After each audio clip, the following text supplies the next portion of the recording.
নমস্কার বন্ধুরা, কেমন আছেন? আশা করছি অনেক ভালো আছেন। আমিও অনেক ভালো আছি। আর আজকের ব্লগটা আমি এখান থেকে স্টার্ট করছি।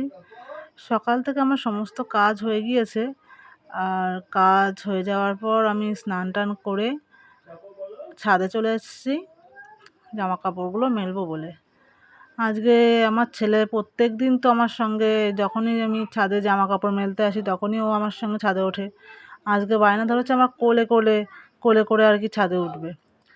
তো আমি প্রথমে গামলাটা ওপরে রেখে আসলাম, এসে আবার নিচে নেমে ওকে তাই আমি কোলে করে তাই ছাদে নিয়ে আসলাম। কারণ গামলা নিয়ে আর ওকে কোলে করে নিয়ে ছাদে আসা তো অসম্ভব, তাই না? আর দেখতেই পেলেন ক্যামেরাটা অন থাকলেই ক্যামেরার সামনে গিয়ে যে কি করবে সে ও নিজেই বুঝতে পারে না যে কি করি। শুধু একবার ক্যামেরাটা অন করবে আর অফ করবে, অন করবে আর অফ করবে। কি একটা জ্বালাতন! শুধু আমার সকালবেলা স্নানটা হয়ে যায় বলেই ওকে আমি ওপরে নিয়ে আসতে পারি সকালবেলা, নয় দুপুরের দিকে যা গরম পড়ছে। দুপুর কি, সকাল থেকেই গরম পড়ে, যেহেতু রোদটা ছাদে আমাদের সেই সময় পৌঁছায় না বলে ওকে নিয়ে আসতে পারি। নয় রৌদ্রের সময় যদি ওকে আমি ছাদে নিয়ে আসতাম, ও তো মানে থাকতে তো পারতো না, আবার নিচেও যেত না, আরও মানে জ্বালাতন ভোগ করতে হতো। নাও আমাদের দেখে ওর দিদিও ওপরে চলে এসছে, দোকানে গেছিলো জেলি নিয়ে এসছে, তাই ওর ভাইকেও একটা দিল, ও নিজেও একটু নিল। তারপরে চলে আসলাম ঘরে, ঘরটা বিছানাটা তোলার জন্য। এই কারণ আজকে 5টার ট্রেন 7:30 এসেছে, মানে উঠেছে, বুঝলেন না? আরে আমার ছেলে কিয়ানবাবু, ওর তো ছোটো থেকেই 5টার সময় ঘুম থেকে ওঠা অভ্যাস। তো আজকে আর 5টার সময় ঘুম ভাঙেনি ওর, আজকে 7:30 ঘুম থেকে উঠেছে। আমার ভাগ্যটা কত ভালো আজকে, আজকে আমি ওকে ঘুম পাড়িয়ে রেখে সমস্ত কাজগুলো করতে পেরেছি জ্বালাতন ভোগ না করে। মানে বুঝতে পারছেন কতটা ভাগ্য আমার?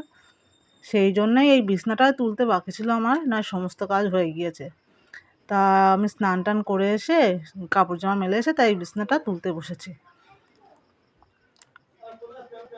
এই সকালবেলা উঠে বিছনাটা গুছাতে ভালোই লাগে, কিন্তু ক্ষণেকের জন্য। ওই যতক্ষণ না আমার ছেলে আর ছেলের বাবা খাটে উঠছে ততক্ষণ পর্যন্ত বিছনাটা ঠিক থাকবে। যেই আমার ছেলে খাটে উঠবে কিংবা ওর বাবা খাটে উঠবে, ব্যাস ওর বিছনা লণ্ডভণ্ড সঙ্গে সঙ্গে। ওকে আমি আর সুস্থভাবে রাখতে পারবো না কোনো মতেই। দিনে যে কতবার বিছানা ঠিক করতে হয় তার কোনো গ্যারান্টি নেই। এখন গরম পড়েছে, আমি বলি তোমরা এখন আর কেউ খাটে উঠবে না, এখন সবাই নিচে সৌদিনী। না পেরে আজকে আমি ওদেরকে নিচেই সব ঘুম পাড়িয়েছি। আর গরম যা পড়ছে, দুপুরবেলা করে তো খাটে শোয়ার মতোই না, যেন মনে হচ্ছে যেন মানে আঁচের ওপর শুয়ে আছি, এরকম একটা অবস্থা, যা গরম পড়ছে। তো আমি বিছনা টিছনা গুছিয়ে তাই চলে আসলাম চুলটা ছাড়ানোর জন্য। যা হোক করে ছাড়াচ্ছি, খুব ভালোভাবে ছাড়াচ্ছি না, চুলটা একদম টেনে বাঁধবো। না ওই ঘাড়ের কাছে চুল থাকলে যা বিরক্তিবোধ হয়, আর হাওয়া টাওয়া লাগলে দেখবেন ঘাড়ের কাছে চুল থাকলে ভীষণ বিরক্তি লাগে জানো। সেই কারণে টেনে চুলটা বাঁধি, দেখতে খারাপ লাগে তা লাগুক, আমার তাতে কোনো অসুবিধা নেই। গরমে কমফোর্টেবল ফিল করাটাই সবথেকে বেশি ভালো। তো আরেকজন আমার বৌমা হয় সম্পর্কে, ও চলে এসেছে পেন নেবে, তাই তাই ওকে পেনটা দিলাম, দিয়ে আবারও চুল টুল আসাতে স্টার্ট করে দিলাম। তো যাদের দেখবেন লম্বা চুল, তাদের দেখবেন চুলটা মানে আঁচড়াতে বা বাঁধতে প্রচুর পরিমাণে সময় লাগে কিন্তু। আর আমি তো এত ধৈর্য ধরে চুল আঁচড়াতে একদমই পারি না, যে সেই জন্য আমি যত ঝটপট করে চুল আসে, যত ঝটপট করে চুলটা বাঁধা যায় এটাই চেষ্টা করি। মাঝে মাঝে তো চুলই আঁচড়াই না, ওইভাবে থাকি। কী যে করবো বুঝতেই পারি না, আরও এই গরম পড়ে গিয়েছে তাতে।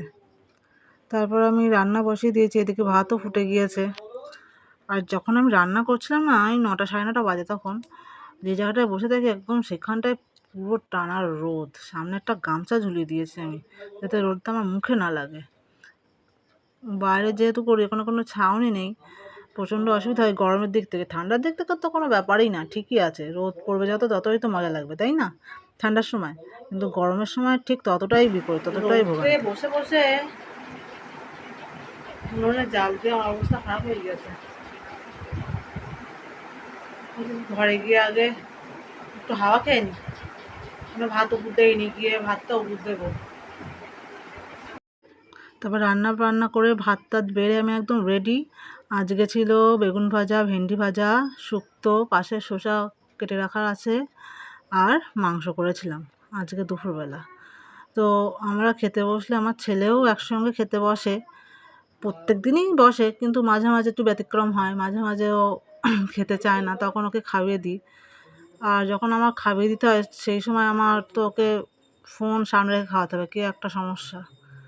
তারপরে এই সন্ধ্যেবেলা আজকে আর পড়ার কোনো মুডই নেই, সেই জন্য দোলনায় বসে পড়েছে, ওর বাবা দোল দিচ্ছে আর ও দোল খাচ্ছে বসে বসে। আমি বলছি, কী রে আজকে পড়বি না, আজকে পড়বি না? তা বলছে, না আমি আজকে পড়বো না। তা আজকে আর কোনো মতেই আমি বসাতে পারলাম না রাত্রেবেলা বই নিয়ে, আজকে শুধু দোলই খেয়ে যাবে, দোলই খেয়ে যাবে, এরকম একটা অবস্থা। তো যাই হোক, ভিডিওটা এখানেই শেষ করছি। আপনাদের যদি আমার ভিডিও ভালো লেগে থাকে অবশ্যই লাইক, কমেন্ট অ্যান্ড শেয়ার করে দিও।